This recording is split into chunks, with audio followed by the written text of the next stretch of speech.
Good afternoon, ladies and gentlemen. You have tuned into the Rebel News live stream on this, a Monday, October 28th, 2024. I'm David Menzies, and my co-host, well, let me tell you a little bit about my co-host, shall I? Do you know what, folks? On this day, in 1949, Bruce Jenner was born. And my friend can't figure out what's more amazing, that he would win the decathlon at the 1976 Olympic Games in Montreal, or that he could now compete as a she at today's Olympic Games. She is the she-devil with a sword. She is the Khaleesi of Northern Alberta. She is Sheila Gunn Reid. How you doing, Sheila? Oh, David, I'm doing great. I have no idea what the show is about today. I haven't even read the schedule, so people are going to get my spicy hot takes just as they come. I have no idea. But the reason for that is that Kevin Vuong, independent MP Kevin Vuong, and there's now some allegations about why he really is sitting as an independent, just had a press conference with Sam Cooper, a former CSIS advisor, and Charles Burton from Sinopec, which is like a China watch group. They just held a press conference and they named some names from the NCCOP report. So also, seriously, no surprises there with the names they named. None whatsoever. That's just, I'm in the process of cutting clips, and I wrote an article as things were breaking, and then later on today, the Alberta government has a big announcement, and it's just a crazy, crazy day. So all that is to say, we have a very busy day. My desk is cluttered with things, including my makeup, which I had to do as I was sitting at my desk here, because who had time to leave? I should tell everybody what we're doing, though, right? I think so. So this is the Rebel Roundup. Used to be a show just hosted every single work day of the week, but now we host it on the first work day of the week and the Friday, wherein we talk about the news of the world and of the day, completely unscripted, entirely unscripted, as you can tell. But it is an opportunity for us to talk about the things that sometimes we just don't have the stories or the manpower and the capacity to get to, but we think they're important and we think they're interesting and we think they're things that you care about. So we will talk about them here. And it's a great way for you to get involved in the show. So if you're watching us over on YouTube, I should tell you that that's a censorship platform. We're completely demonetized over there. But if that's your preferred way of watching, well, okay, have it your way. We'll continue broadcasting over there. But if you care about supporting platform that supports your free speech and our right to say the things that are on our mind without molestation of the government and big tech, might I suggest you head on over to Rumble, because on Rumble, you can do something that YouTube won't let you do, and that's support us. So if you want to leave a paid chat, which helps us keep the lights on here at Rebel News, it's called a Rumble Rant. And if your Rumble Rant is over the $5 US cutoff, we are hereby obligating ourselves to read it and respond to it on air. So please get chatting. Please, if you are so inclined, if you have money left in your pocket after Justin Trudeau has picked it clean, might I suggest a Rumble Rant? And I think that's it. David, take it away. Let us know. Let us all know, including me, what we're talking about today.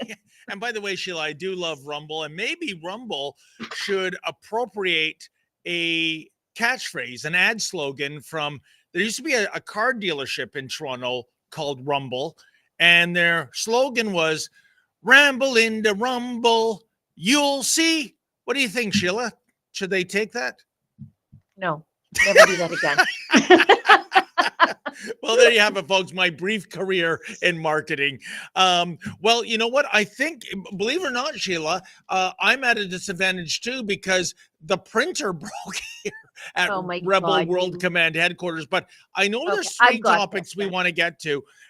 Definitely, and this is your bailiwick, the foreign interference hearings, and naturally the Trump rally, who members in the mainstream media were actually likening to a Hitler rally in the 1930s Germany.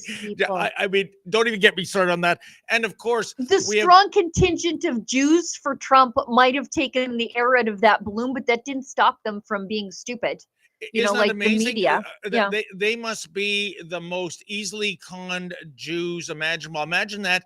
Clearly Orthodox Jews in the crowd. Yeah. some of whom displaying the flag of Israel. Why would they be at a Hitler rally? Yeah, Trump's the worst Hitler ever with his Orthodox Jewish daughter and his Orthodox Jewish grandkids. Oh, yeah. If he's doing Hitler, he's doing them all wrong. Oh, 100%. This is the man that moved the embassy in Israel from Tel Aviv to Jerusalem, the author of the Abraham Accords, the biggest president in my lifetime, at least I should say since 1948, the biggest supporter, Sheila, of the state of Israel and Jews the world over. And this is somehow a Hitler youth rally. Absolutely despicable. We can laugh about it, but this is a new low by the American mainstream media. And of course, it's also a bit rich from these people who run cover for the pro-terror Hamas protests every single week to be accusing Trump of being neo-Hitler. When we know his foreign policy in the Middle East said that if you want to get to Washington, you got to go through Jerusalem first. Sheila, let me tell you something.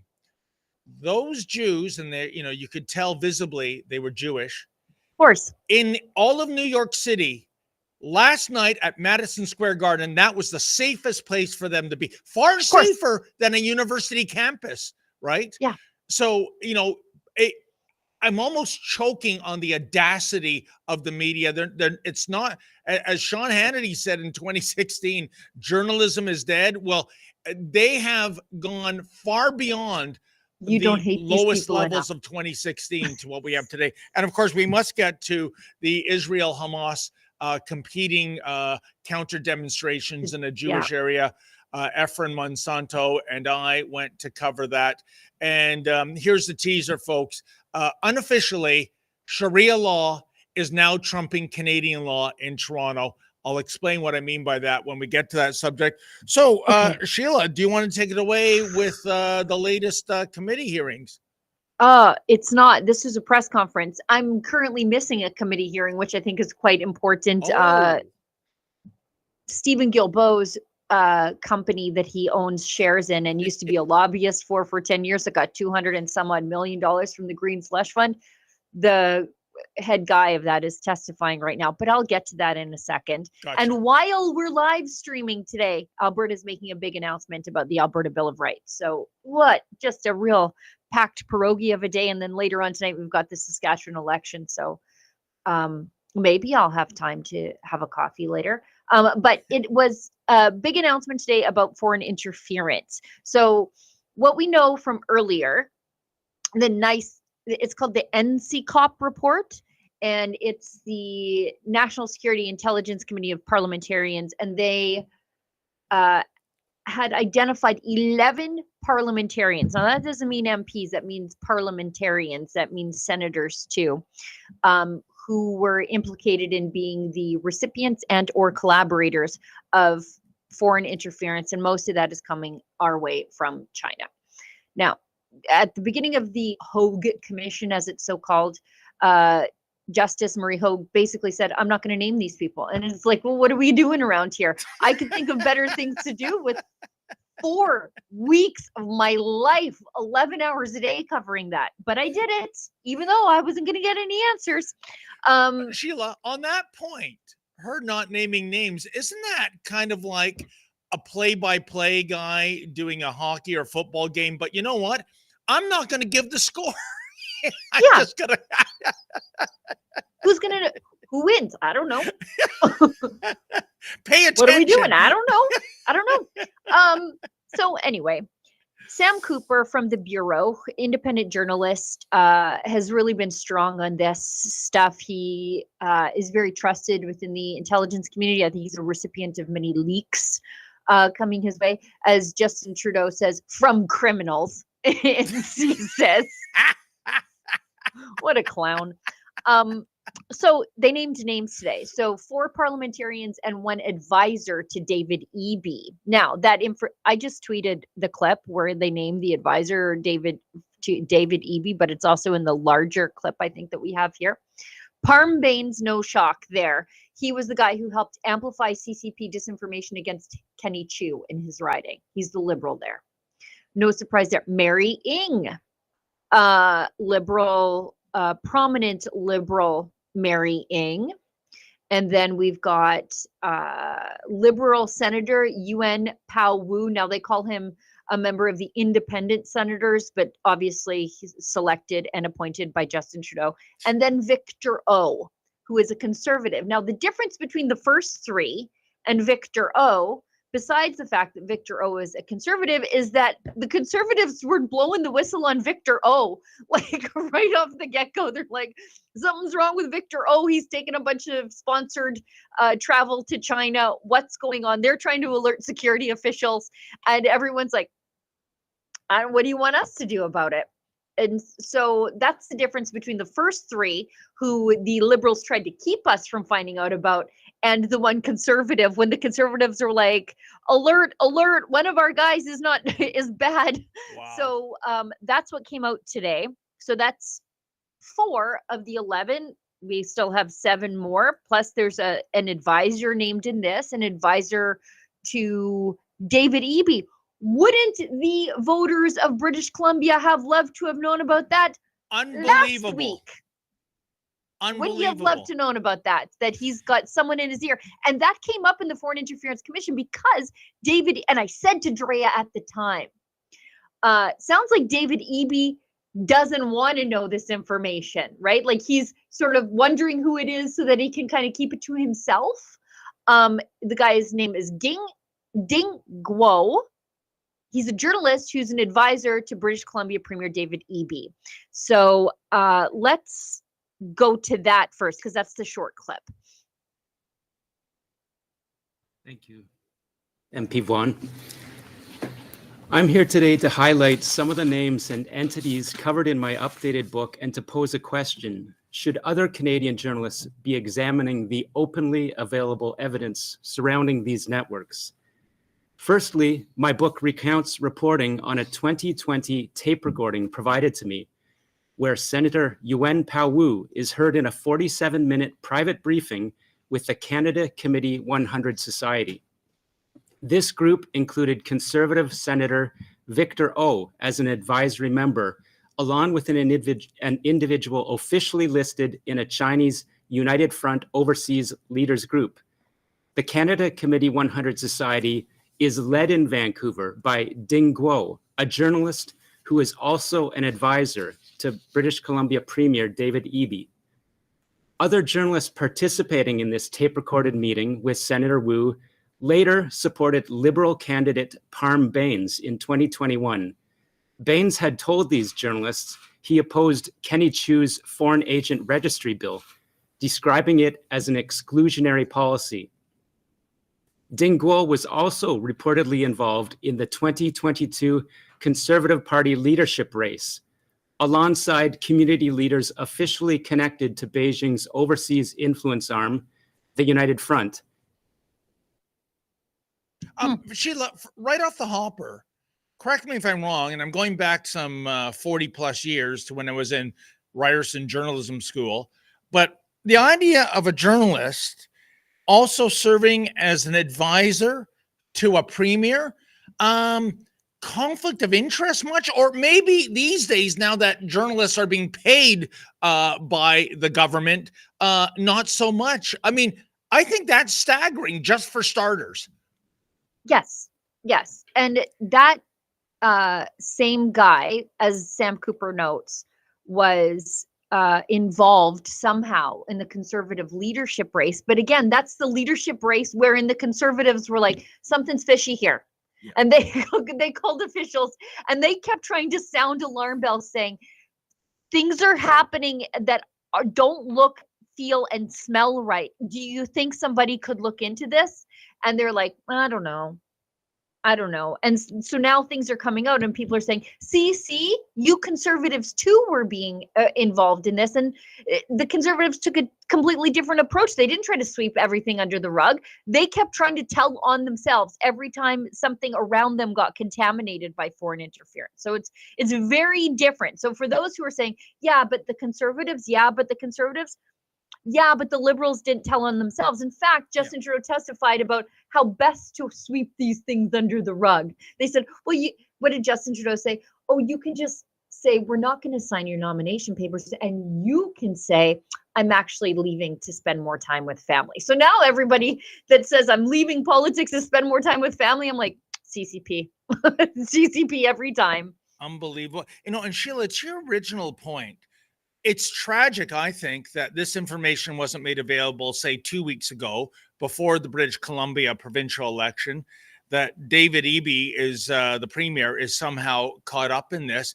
And it reminds me, I can't remember what the case was, but it was something about the Mounties not giving any details about somebody, I think with the Liberal Party, that might be under investigation because it was during an election year. And the line was, we don't want to influence the election. But the fact that you're not making that public is influencing the election. Your thoughts? Actually, that goes nicely to this. And I don't know if we want to show the big long clip. It's like 6 minutes long, where Sam Cooper lays out all of his evidence. He even plays an audio recording of one of these CCP meetings with senators. But he does explicitly list Parm Baines, Mary Ng, Senator Yen Pao Wu, and Conservative Victor O, as well as the advisor to David Eby in that. And he's got all the proof.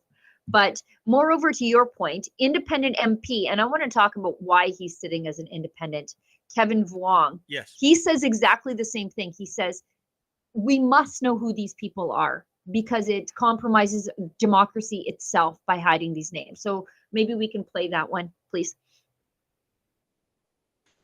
Good morning. Canada's democracy has been under attack by authoritarian regimes. Chief among them is the People's Republic of China. And I'm joined today by leading experts on foreign interference: Sam Cooper, investigative journalist and author of Willful Blindness, 3rd edition; Dr. Charles Burton, senior fellow at Synopsis; and Michelle Junot Katsuya, former Asia Pacific desk chief at CSIS, the Canadian Security Intelligence Service. We're here today to address a question that all Canadians have been asking. Who are the parliamentarians who have been identified in a confidential report by the National Security and Intelligence Committee of Parliamentarians? In their special report, paragraph 164 states that NSICOP has, quote, seen troubling intelligence that some parliamentarians are, in the words of the intelligence services, semi-witting or witting participants in the efforts of foreign states to interfere in our politics, end quote. How can Canada have an election if Canadians don't know whether the people they're voting for has their best interests at heart or if they're serving a foreign master? Nearly every opposition party leader has called for the names of the parliamentarians identified in the NSICOP report, but the Trudeau government refuses to do so. This plays directly into the hands of authoritarians. Until those names are identified, a cloud of suspicion hangs over all parliamentarians, but especially those of Chinese heritage. It's time for the government to come clean to Canadians and defend our democracy. Sam. Sheila, first of all, I have a lot of time for Kevin Vuong, even though he ran too. as a Liberal and now sits as an independent. He's never turned down an interview from Rebel News, unlike so many other in the political class who are actual cowards when it comes to hard-hitting questions.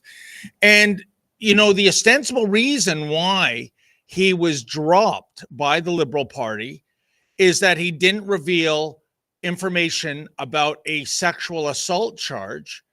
But not only was Kevin Vuong not found guilty, Sheila, Exactly. the person who alleged the sex assault dropped the charges, dropped it. This is insane. I thought we were living in a society innocent until proven guilty, but there wasn't even a trial because the alleged victim dropped the charges. So I think he should have been given benefit of the doubt. So now he sits as the independent MP for Spadina, Fort York. And I think that was an absolute raw deal. So I'm happy to see him speaking out about this. Well, I'm glad you bring that up because the raw deal is probably a Chinese hit piece on him, as it turns out. And the Liberal Interesting. Party, knew it. So Kevin Oh. Vuong, I've always believed, is probably in the wrong party. He is he's ethnically Chinese. His parents were Vietnam War refugees Yep. to Canada, came with nothing. He's Catholic, so already a minority, right? Like to be Catholic Chinese in that neck of the woods, his family was probably heavily persecuted.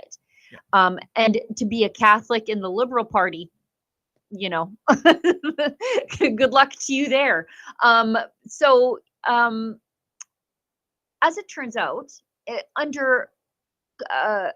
or at least from a great question from Brian Passafoon from the Toronto Sun, a journalist I've got all kinds of time for in the mainstream media, he was asked about this, about how it would appear, and there were some hints, although names weren't named during the Foreign Interference Commission, that there was Chinese targeting of a Liberal MP for their outspoken stance against China.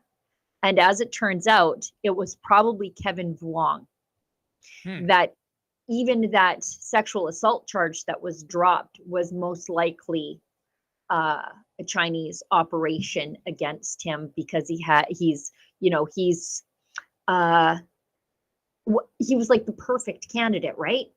Refugee family, military reservist, Ivy Business School. So he would have been perfect. The problem is he didn't like China.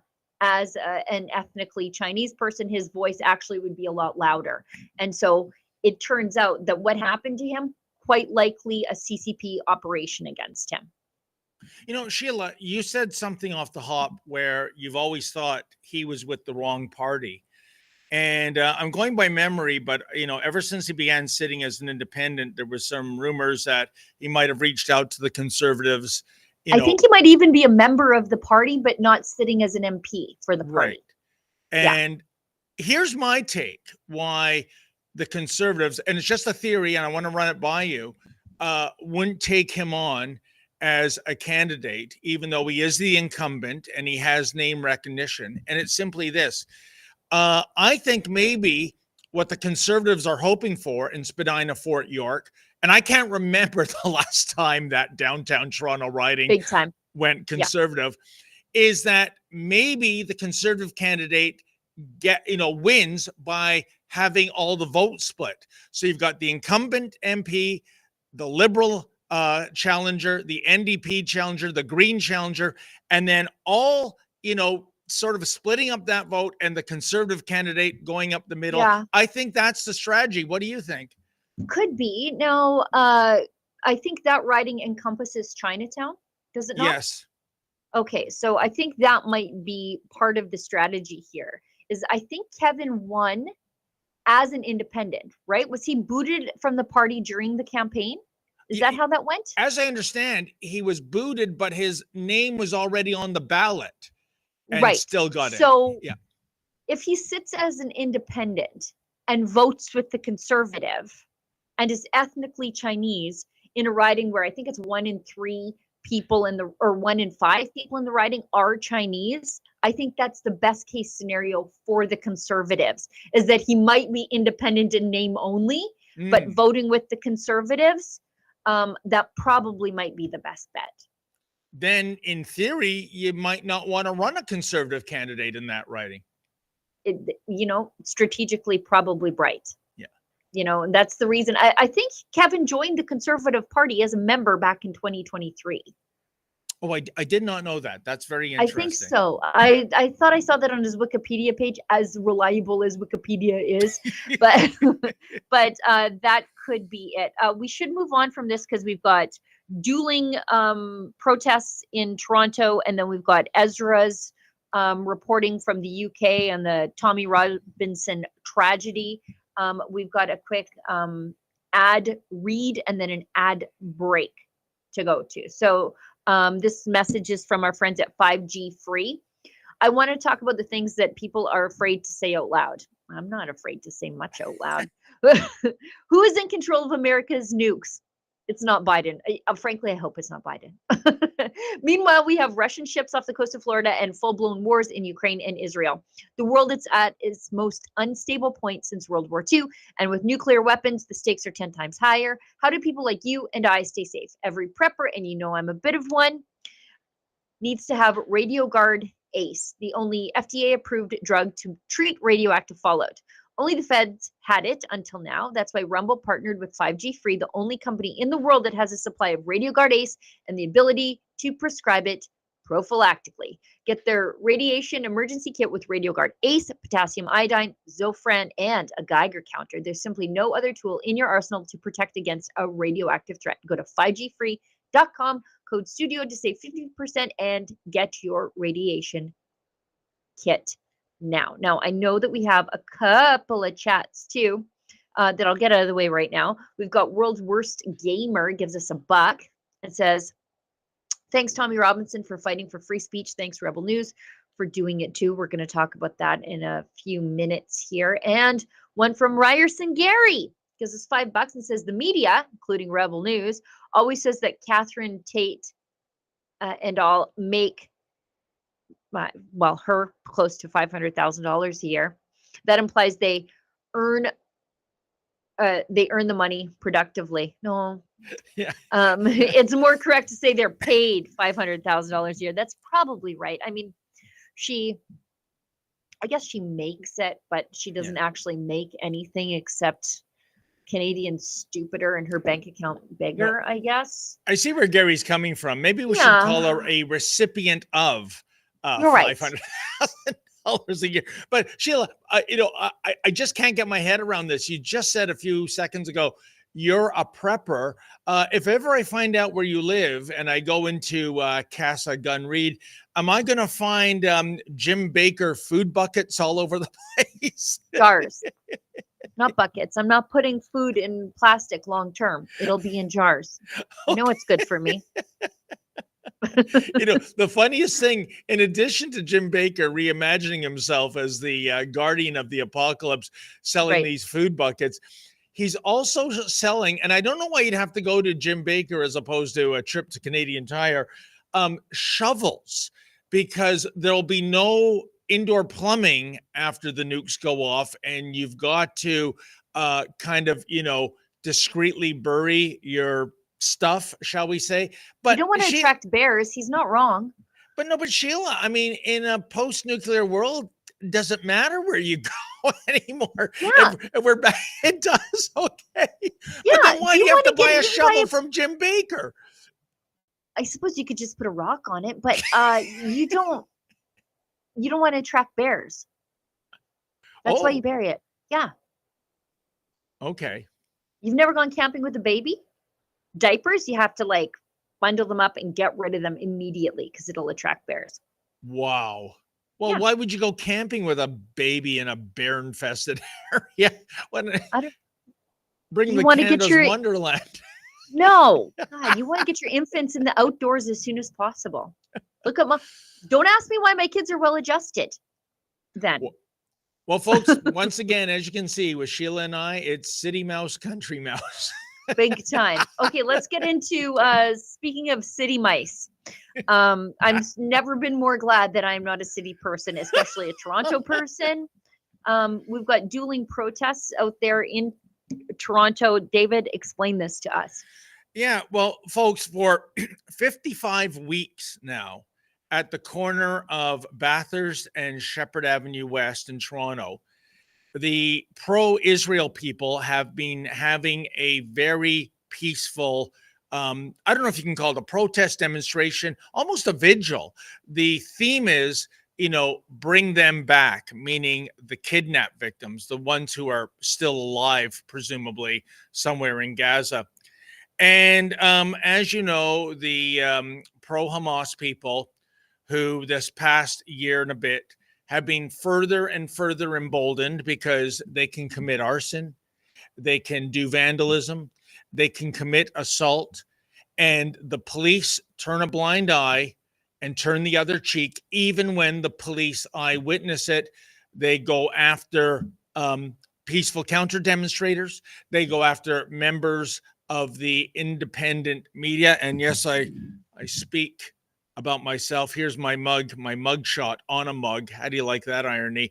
I was arrested twice by Toronto police simply for being in a public area about to ask questions. Never even got a chance to ask a question. Well, Sheila and folks, the story now is that since a week ago Sunday, the Hitler Youth Movement is now coming to Shepherd and Bathurst, and to use a Bruce Springsteen line, they're wearing trouble on their shirts.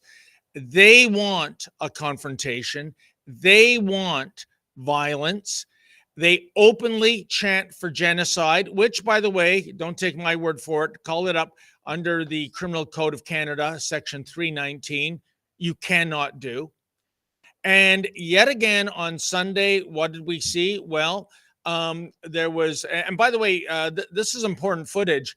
I would say at this point, the pro-Israel demonstration on the west side of Bathurst easily outnumbered the pro-Hamas people by a factor of, I'd say, 50-1. But there was an allegation that one of the pro-Israel demonstrators did the, line across the throat, which is not nice. But it's certainly, in my view, Sheila, nowhere near chanting genocide from the river to the sea, Jews go back to Europe, intifada. And a pro-Hamas guy complained to the cops. Well, that guy, we caught footage of it. He was descended upon by about 10 police officers, handcuffed, charged, arrested, thrown in a cruiser, and taken away while the chants for genocide rang out. Now, Ephraim Monsanto and I went to the east side of Bathurst. And by the way, that wasn't by design. We were originally going to do kind of quasi-wildlife photography by standing on the island and reporting what the pro-Hamas people were saying, folks. But a police officer said you're not allowed to stand on the island for whatever reason. No reason was given. So I went over to the east side of Bathurst, and this pro-Hamas guy began interacting with me. And I think at least 3 times he struck me, my microphone. On one occasion, the mic flash, that's the piece of plastic with the Rebel News logo, was literally knocked off it and then was subsequently stolen by another hobo for Hamas. And this was in full view of the police. And it was Ephraim and I who were told to leave because, and this is the whopper, folks, they, meaning the Hitler Youth Movement, don't want you here, meaning on a public sidewalk in 24th century Toronto, Canada. This wasn't private property. He has no claim to it. I have every much of a right to be there. And I think there's the mic flash going bye-bye. And this is being witnessed, folks, by the cops. And nothing to see here. He's right there. He's literally right there. Yep. The second it happens, he steps in to get you out of there. Yep. And look how emboldened these hobos for Hamas are. They can push past the cop to get to you. Oh, Do you see that? They're that aggressive. They're reaching in between you and the cop to get to you, and not a damn thing happens to these people. That guy behind him just took evidence of the crime. Yeah. He snapped a picture of it as he's hitting you. Do you think the cops are going to go over there and say, hey, can you give that to me? You took a photo of this. Where are you going to publish that so we can pull down evidence of the crime and prosecute the people responsible? They're arguing with the cops about why they have a right to hit you. Like, this is the craziest thing. And look at that. He's about to swat the microphone again. Maybe miss, maybe even make contact with that police officer. By the way, the cop lied, Sheila, because when I was being frog marched across the street, I said, listen, I want to go back and get my property. And he said, don't worry about that. We'll get it for you, which they did not. And my conclusion, Sheila, I'm sorry, when it comes to these pro-Hamas hooligans, and I don't understand the unspoken strategy, because usually it's keeping the peace and look at the numbers of people, but not yesterday, Sheila, because the pro-Israeli people vastly outnumbered these thugs, and still they won't do anything. And we've seen earlier this year on cold days, well, the cops will just deliver Timbits and coffee to the jihadis. So my conclusion is, and I'm glad we got a shot of that. We should put up a reward, I suppose, for that, the return of our property. My conclusion, Sheila, is we're not under Canadian law anymore. We're under Sharia law. The question is, why? Well, I wouldn't say Canada is. I would say Toronto is. Yep. This is why, don't drag me into this. But well, I think it's obvious. We saw Myron Demke meet with Justin Trudeau. There's that famous photo of the pair of them meeting. Yep. And I think Justin Trudeau has run the numbers. He knows there are more Hamas supporters than there are Jews in Toronto, and that's a terrible indictment of our immigration system at this point. Yep. And he's just based this photo, and so Yep. he's basically saying, like, look, we know which side we can piss off and which one we can't. So do what you do. And the chief does not take his marching orders from the prime minister. Of course So- not, but he wants to be the next Bill Blair, asleep at the switch while foreign interference is just running amok, and Bill Blair's in his slippers and his bathrobe at home during the pandemic watching Wheel of Fortune, I bet. Unbelievable. And you know what? We will, the pro-Israel protester, Sheila, I did speak to his wife and passed on my contact information. We wanted to do a follow-up story to see if this guy was actually charged. It is outrageous. I think we're going to see a repeat of it this Sunday. And make no mistake, Sheila, there are literally thousands of intersections in Toronto. Those pro-Hamas people could pick anyone you choose. The cops aren't going to stop you. They came here because that's where the pro-Israel demonstration is. They came here because there is a significant Jewish population, and they want to cause trouble, clearly. They want to put, dine out on their manufactured victimhood. That's all this is about. Oh, and by the way, irony of irony, Sheila, that plaza, that intersection, that's located right in the riding of Yara Sachs. Was she there in solidarity with the Jewish community yesterday? No, I guess maybe she was busy. Was she off to the Middle East getting handsy with Mahmoud Abbas, the pay-for-slay Islamist terrorist? Yeah, was that it, Yara? What a disgrace. Maybe she was laying flowers on Yasser Arafat's grave. Let's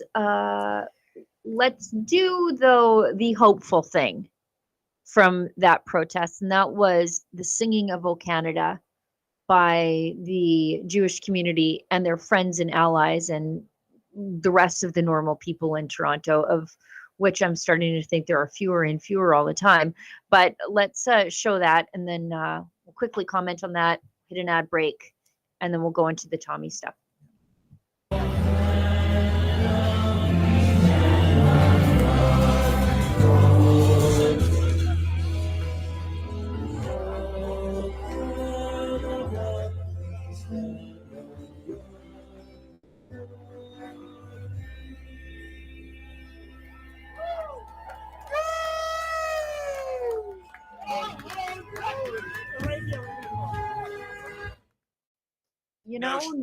Not a Canadian flag to be seen across the street there. Thank you, Sheila. And I will tell you the reason why. You see, right now we have an unholy alliance, folks, between the Marxists and the Islamists.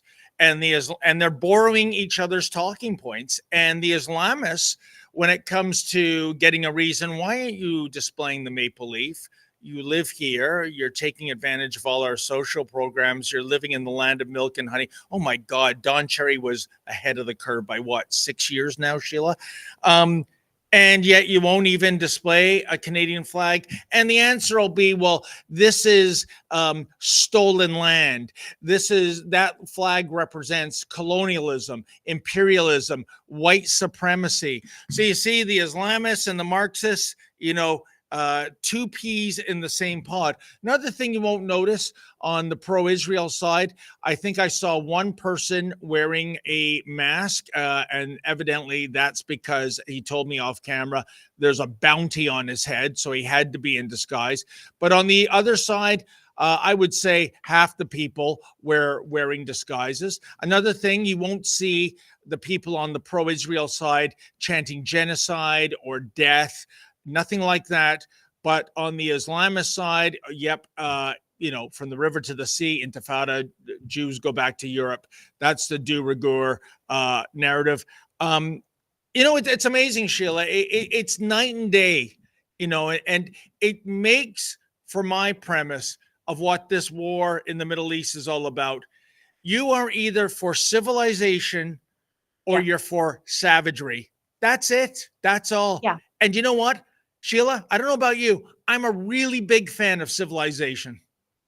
Yeah, I just don't know how you can look at even just stills of some of the tamest body camera footage from October 7th. That's the body cameras worn by the terrorists themselves so that they could document their own barbarism. I don't know how you can look at just a still of that when they went into those kibbutzes with innocent families there and butchered them and took the women and children. Why? For anti-Semitic reasons. Because Judaism is a matrilineal religion, right? So you take the women, you take Judaism. And that's why they did that. And Sheila, that's a very important point, and I'll tell you why. That makes these people, the Hamas terrorists, I think, even worse than the Nazis in one regard, and it's this. The Nazis tried to cover up the Holocaust. Yes, they were engineering a genocide, but they weren't promoting it. They weren't glorifying it. Heck, the death camps weren't even located in Germany. It was shipped out, outsourced, if you will. Meanwhile, like you said, they were wearing body cams. They were uploading it to the internet as fast as possible.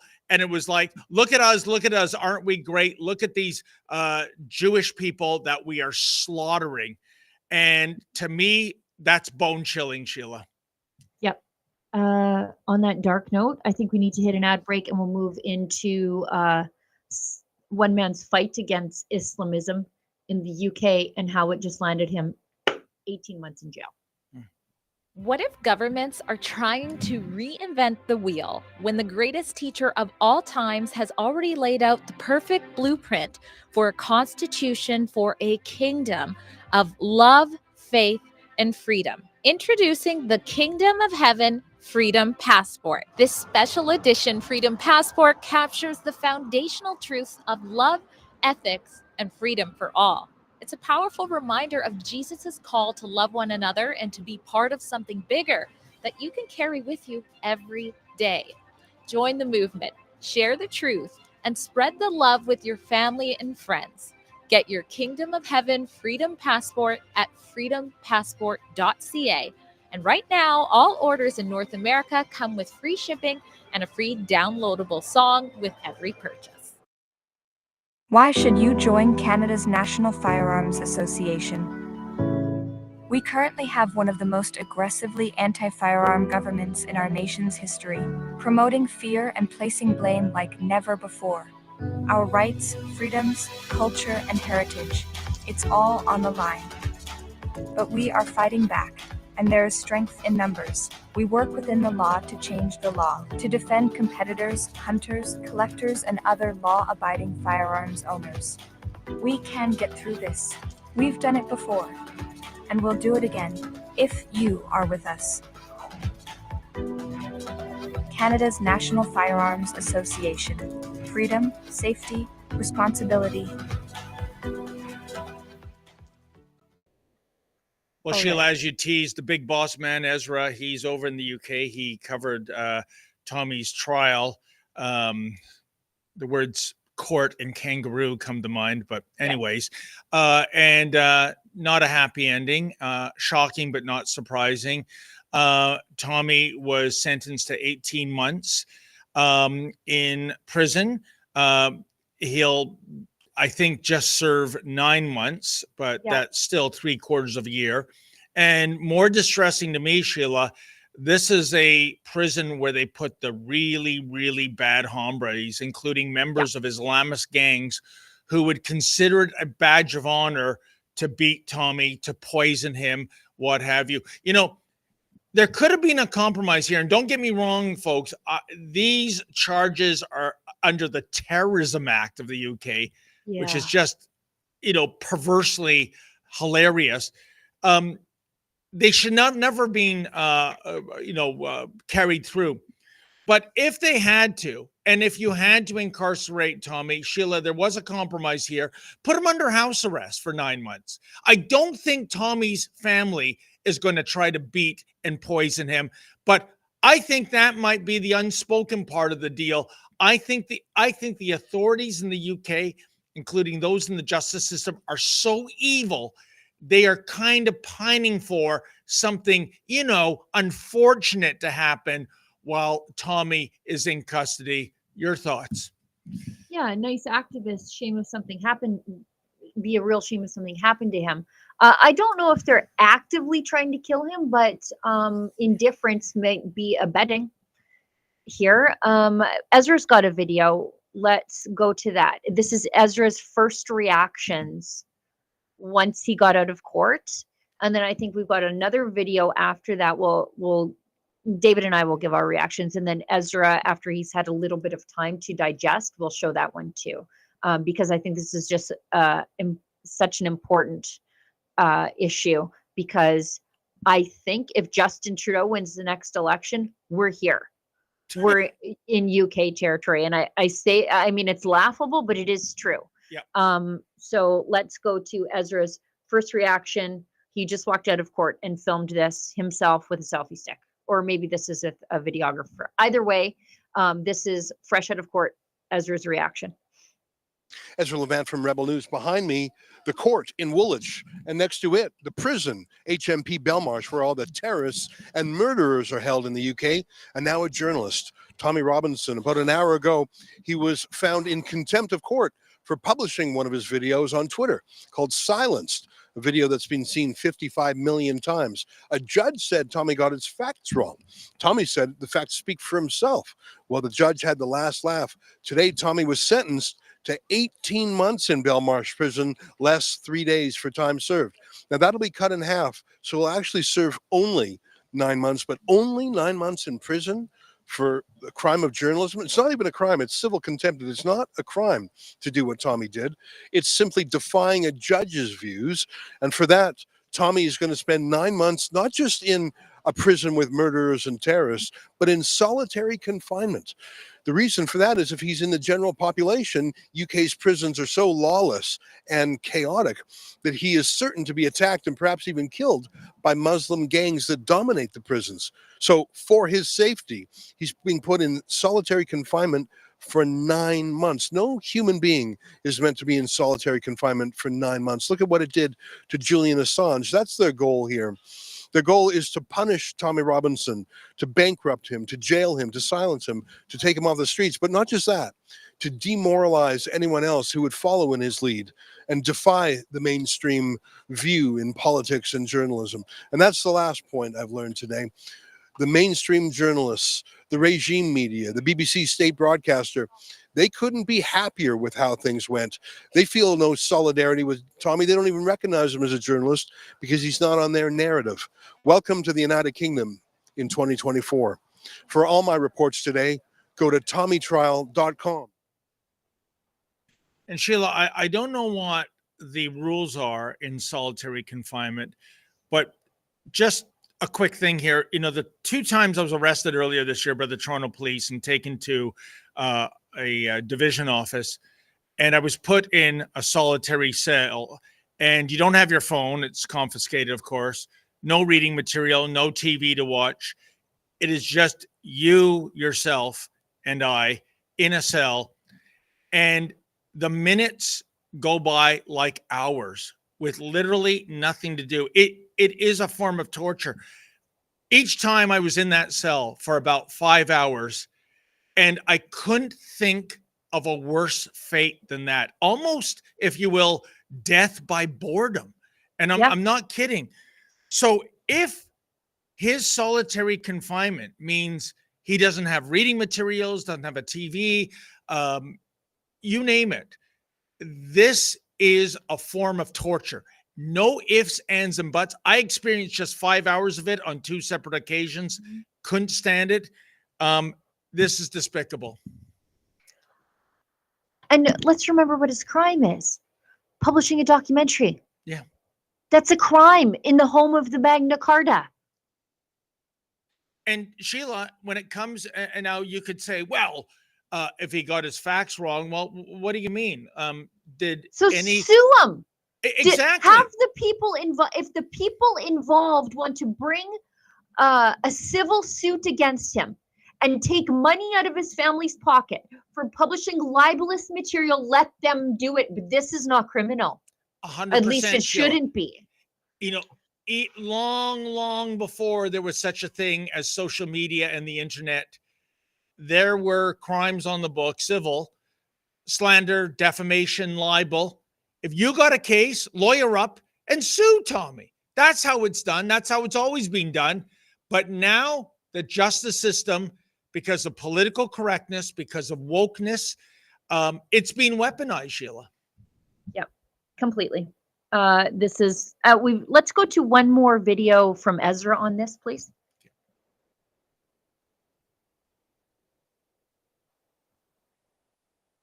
Oh, Olivia just needs a second. All right, we're good. Just after noon in London. We're in the east side of London at the Woolwich Crown Court, which abuts Belmarsh, the highest security prison in the land. Tommy Robinson was found to be in contempt of court. He was given a sentence of 18 months, less 3 days, of which half will be served. Let me do the math for you. Just under 9 months Tommy will serve in the Guantanamo Bay of the UK, the harshest prison, the prison with the terrorists, the prison with the murderers. Tommy Robinson will spend 9 months there because he published the film Silenced, taking on the judiciary and censorship. It's so ironic. It is not a criminal conviction. Let me be crystal clear. Tommy Robinson was accused of no crime. He did not profit in any way. There was no subterfuge. He simply was motivated to tell his side of the story about an atrocious case of injustice. And because he did so counter to a judge's order, he will now spend 9 months in prison with murderers and terrorists in isolation, to be kept safe from the Islamic gangs that run the prisons in the UK. Tommy will be sent to Belmarsh in the special handling unit. Right there is a atrocious condemnation of the state of affairs in the UK. They have lost control of their own prisons, so they have to put a journalist in solitary confinement to protect him. And just turn the camera over there. Look at all those cops who are here. Look at all the cops here and look at all the cops there. This is the two-tier justice that Tommy Robinson has been railing against. A journalist sent to prison, 9 months, hard time in Belmarsh. You probably have 50 cops here. For what? Did they think that there was going to be a riot of Indigenous British people? What exactly? They arrested Tommy under the Terrorism Act. Did they think he's a terrorist? I think the United Kingdom has an embarrassment on its hand, but it doesn't know to be embarrassed. I put it to you, there won't be a single mainstream media journalist who finds any of this upsetting. And I know that because not a single one of them were upset when Tommy was arrested, had his phone taken by police, and was jailed because he didn't give them the password. I believe that England, which used to be the crucible of freedom of speech, it was the role model for Commonwealth countries around the world, it is now losing its freedom of speech. You know, the other day, Elon Musk remarked that he didn't want to come to the United Kingdom because he was worried he might be arrested for his tweets. Today's 9-month prison term for Tommy Robinson suggests that Elon Musk is right about that. You know, Sheila, that is chilling. And all I have to say, in the Department of Perverse Irony, the UK government and the justice system have proven Tommy right. The name of that documentary is Silenced, and they have literally silenced him for 3/4 of a year. You're not going to hear a peep out of Tommy Robinson unless you go and personally visit him at that prison. It's, like I said, shocking but not surprising. And wow, I didn't know that Elon Musk had made mention of that. If I was Mr. Musk, I'm not going to London. Not a chance. Well, and the perverse irony is, Ezra keeps pointing out, is he is going to jail on terrorism charges. Yep. For, as a journalist, making a video about censorship. They only drive the point home about the film. He is being censored to such an extent that he will serve 9 months hard time for publishing a journalistic piece. You know, Sheila, I got to tell you, I think it was 1980, if memory serves me. Maybe it was 84. It feels like. Oh, yeah. You can't get out of that year. Yeah, I'll tell you, if I could have anyone exhumed from the dead to have dinner with, it has to be George Orwell. I have to get his take on what has become of the world. I'm surely, even for him, it would boggle the mind. But to your point of the perverse irony, there was a very insignificant movie that came out. I think it was 1980. It was called The Gong Show movie. It was a movie based on the TV show. It was horrible. It only played in Toronto for 6 days. I worked at the Hollywood Theater. It was next door to the Highland Theater. And what I'm getting at here, Sheila, is the tagline, right, of the Gong Show movie that only in the province of Ontario theater goers did not get to see. And the tagline was this, and it had to be taped over. And, so you could see the white hockey tape, but you couldn't read what was on the poster. And the tagline was, the only film bad enough that it got gonged by the censor. And the problem was there was a huge controversy at the time with the Ontario Censorship Board. It belonged to another decade. It hadn't moved on. And the censor board and the chief censor, I think his name was Censor Sims, he had this poster censored. It was a joke about censoring, not the Ontario Censorship Board, but censorship in general. And Censor Sims proved how, fragile he was, how, resistant to criticism he was. And the Gong Show movie tagline was actually censored by the censor, proving its point again, So that's all I can think of. I know it's an insignificant tidbit of trivia. I went to see it on the last night. It was like 1,000-seat cinema, and I think there were 8 people in the movie. Do you know that sometimes when you guys send me videos that are too long and I don't have time to watch them because I'm like, why are you giving me a 22-minute video? This is a 9-minute video. I refer them to my deputy, Tamara Scissorhands, to drop them up. That's what we call her. Efron and I call her Tamara Scissorhands. We even have a little internal image. It's Tamara Ugolini's head on top of Edward Scissorhands' body. Yeah. We're like, send it to Scissorhands. She's got it from here. And the shoe fits, because as much as I love Tamara Ugolini, I will never forgive her for cutting the Uranus line. I won't go into the backstory. You know what? There, I will take responsibility for that, because I'm like, if David is making a pee pee poo poo joke or a wiener joke, it's got to come out. A wiener joke. That You're is the queen of the wiener jokes. No. That is an editorial edict, and Tamara is simply following orders in this case. Let's keep going. Where have I heard that line before? I've got a Rumble ad read, and then we'll go into Avi Yamini. Avi Takes America. Yes.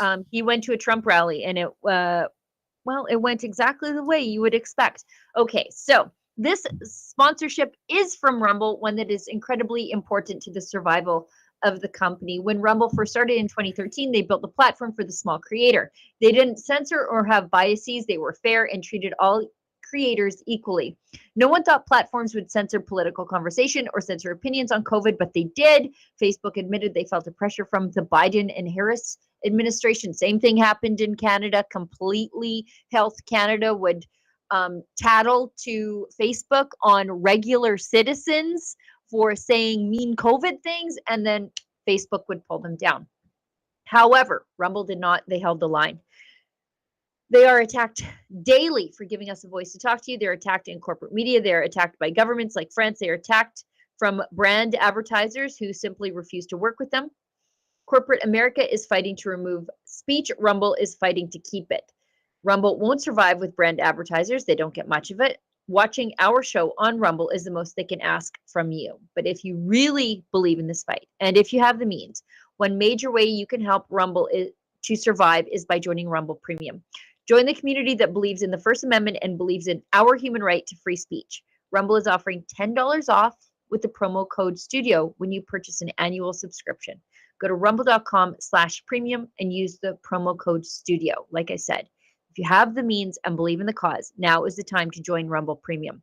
If you don't have the means, we are just happy if you watch us on Rumble. And I've noticed that Rumble has some of the YouTube Premium free features, but for free, which is already an excellent value. Okay, let's go into, David, I'll let you take this.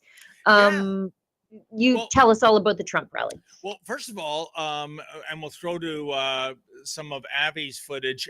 When you see these visuals, folks, one of the problems, I think the biggest problem of the Trump rally yesterday is that it was booked into Madison Square Garden, which is the home of the Knicks and the Rangers. It's an arena. They should have gone to, across the bridge to Jersey to MetLife Stadium where the Giants and Jets play. They still wouldn't have enough seats, or maybe Yankee Stadium. Of course, I guess the Yankees have to prepare for tonight's game against the Dodgers, so they got to keep the field okay. But it was unbelievable, the attendance.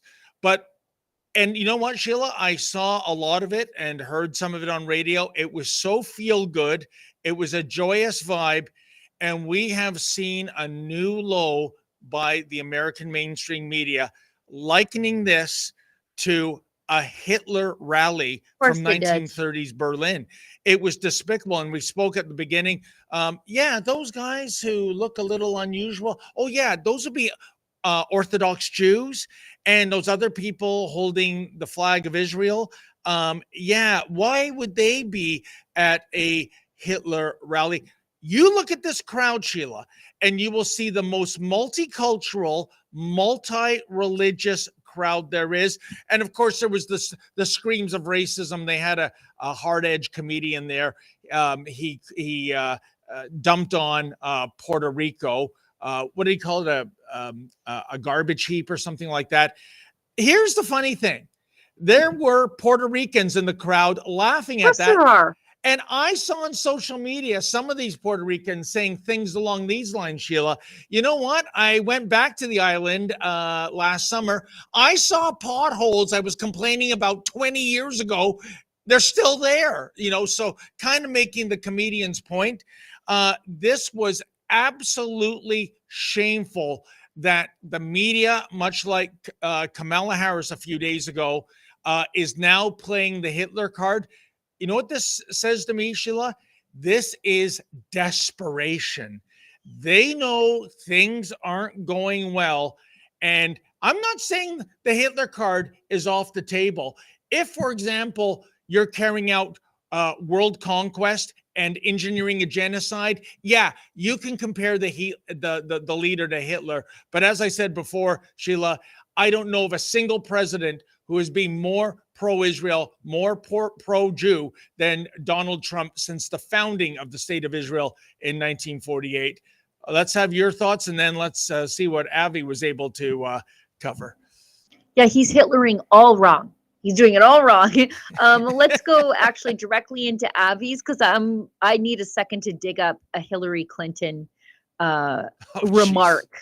Oh God, they've dusted off her and tuned up her cackle to entertain us all. But she was going on this nonsense about this is very Hitlerian rally.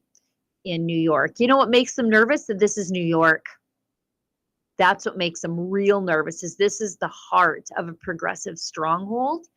And Trump is getting these numbers. That makes them very scary for central and flyover country, right? Sheila, do you this is the huge question. This is the most important question. Do you think this state is in play? Some pundits are saying that. I'll believe it when I see it. It would be an incredible achievement. I think New Jersey is definitely in play. Yeah. But if Trump were able to flip New York, what a story.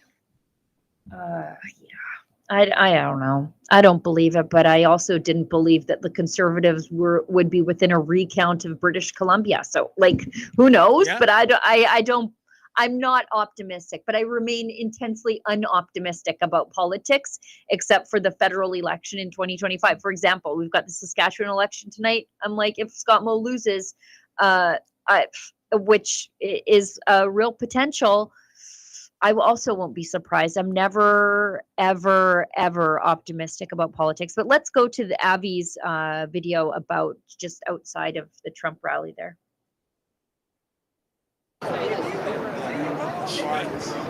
Avi Yemini for Rebel News in New York City, 5 hours before Trump's rally is even set to begin.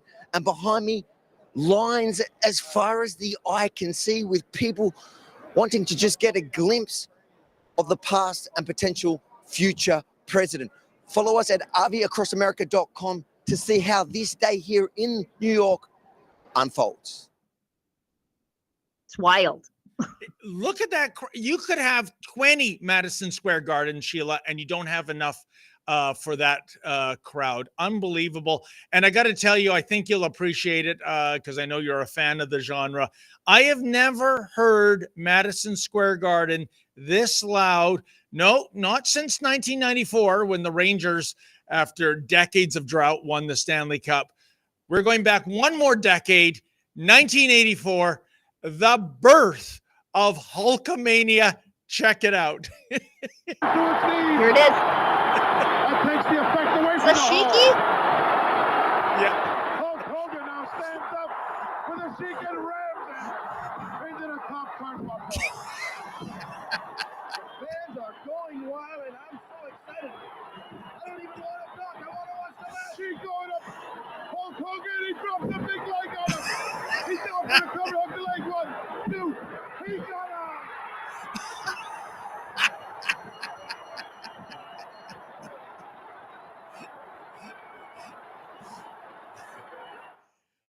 I was watching that on TV, Sheila, and I thought the roof at Madison Square Garden was going to cave in. And of note, the Hulkster himself looking pretty buff. He was at the rally last night. He was arm wrestling Trump in a look at him.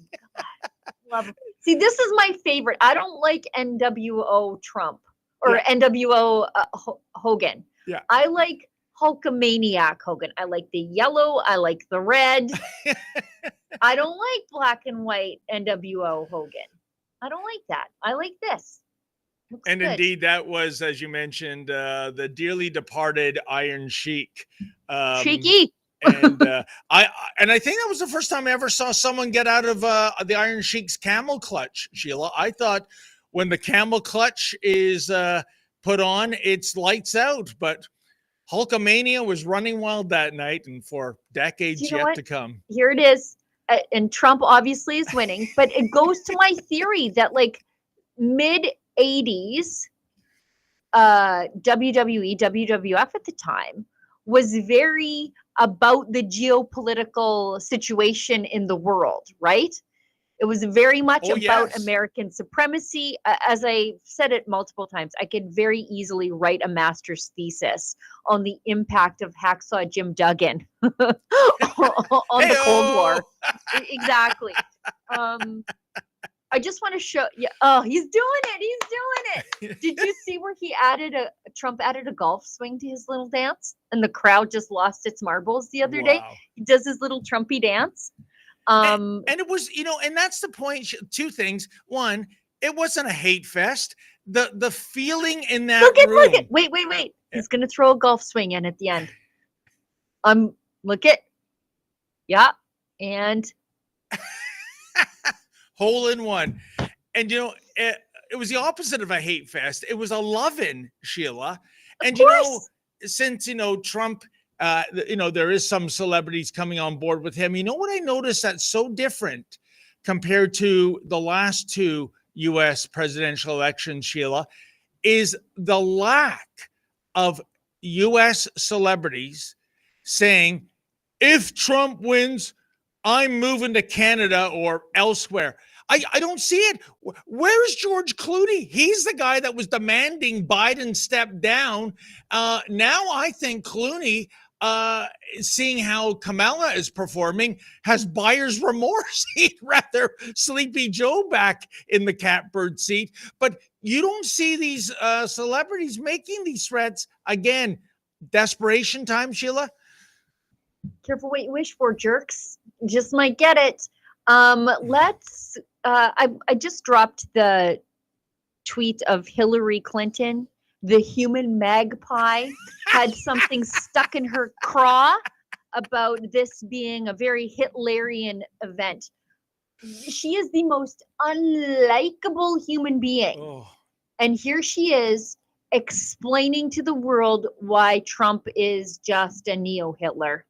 Take it away, human magpie. Now, one other thing that you'll see next week, Caitlin, is Trump actually reenacting the Madison Square Garden rally in 1939. I write about this in my book. President Franklin Roosevelt was appalled that neo-Nazis, fascists in America were lining up to essentially pledge their support for the kind of government that they were seeing in Germany. So I don't think we can ignore it. Now, one other. Okay, can I just stop and make a point here? And it's me being real nitpicky, but I just can't stand Hillary Clinton. They weren't neo-Nazis in 1935. They were just Nazis. They weren't like a new version of Nazis. They were Nazis. But that's not what was happening here. These are regular people tired of the progressive mismanagement of places like New York that should be a jewel of the Western world under the likes of the magpie of Chappaqua right there. Sheila, as I said, look at the demographics of who was in Madison Square Garden last night. It was totally multicultural, multi-faith. The idea that these were, white hood wearing white supremacists is outrageous. But you know what? Hillary wrote about it in her book. What's that book's title again? Something Lost, Something Gained. Something lost. Just lost. Her she marriage. Lose something lost. Marriage, integrity, elections, all those things. Yeah. Her emails. She's losing stuff all over the place. I remember I used to call her in 2016 the poltergeist of Chappaqua, because every time something fun was happening, she just showed up to disrupt it and just knock everything off the shelves and leave. Yeah, so we know what's been lost. You gave a great list there, Sheila. As for something gained, other than, 40 pounds, I got nothing. Anyway. She just loves a good pantsuit that looks like an old lady's couch. Anyway, let's go.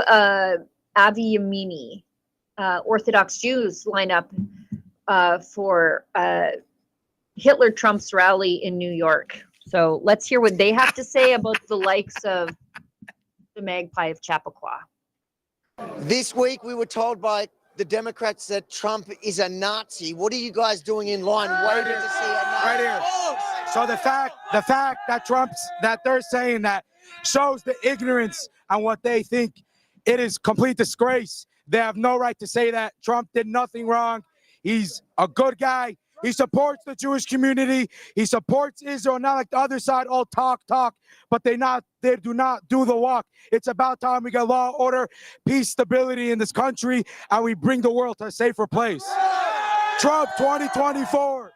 USA, USA, USA, USA, USA, USA, USA, My voice is gone, but this is unbelievable. The vibe over here at Carmel should be something. Celebrities means nothing. Beyonce comes, doesn't want to sing. This is where it's at to be. Like we said, it's red. I just want to wear a kid of color. Red, hot, ready to roll. Red, hot, ready to roll. Let's go. That's the mentality. We are going to take back the White House in a matter of 8 days. I think it is 8 days. We are taking back the White House. Trump 2024, baby.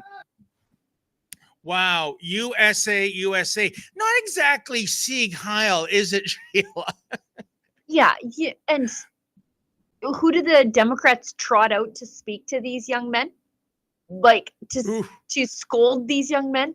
Hillary Clinton, that miserable old marm.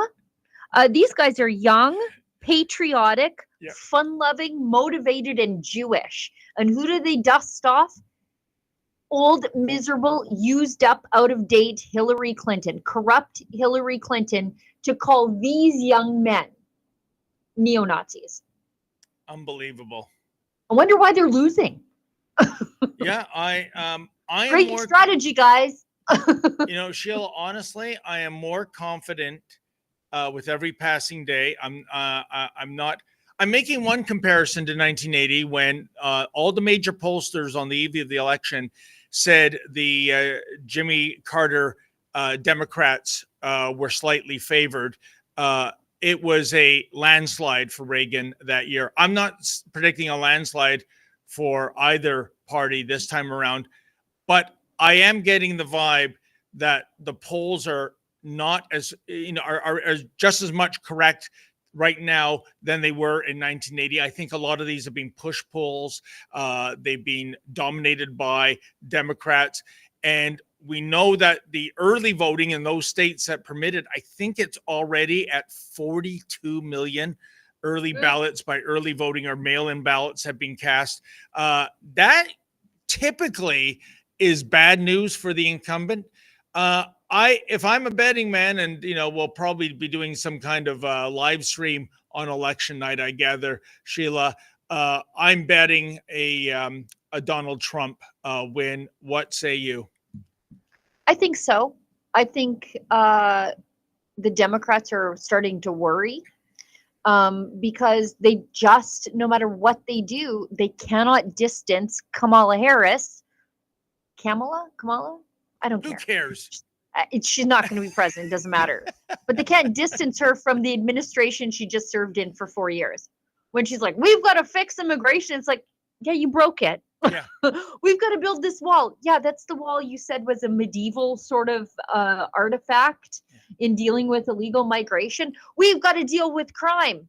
Okay, you had 4 years to do that. Like, it's literally her, and they're having a real tough time distancing her, and even CNN knows it. I think and Sheila, you forgot another big one, especially with the swing state of Pennsylvania. You know what? This fracking might not be a bad idea after all. You didn't issue a single fracking license in 4 years. Okay. She said she was against it. Yes. And as we know, fracking drove down emissions in the United States. The fracking renaissance under Trump drove it down. So, I mean, if you care about emissions, I don't, but the Democrats and the liberals won't shut up about it. You'd want frack, baby, frack. Yeah. Who wants to be energy independent, Sheila? What's the benefit there?